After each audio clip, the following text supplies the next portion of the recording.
Well, a tri-state business is helping a Warwick County family stay warm this winter. Ray's Heating and Air surprised the Bays family with a brand new furnace as part of a holiday giveaway. The family says this house has been in their family since 1982. The co-owner of Ray's Heating and Air says they knew they had chosen the right family.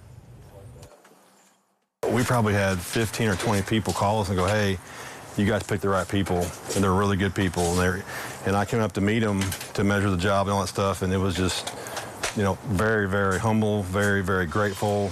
You know, it was kind of supposed to have been more of a fun thing to do, but it turned into be they really needed it. So that kind of was a good thing for me as an owner. And then come to find out he was a veteran as well, kind of was icing on the cake. So I think we definitely picked the right people, and just so happened they had one of the oldest furnaces too, so it worked out good. Well, congratulations to the Bays family, and Ray's Heating and Air says they hold this giveaway every single year.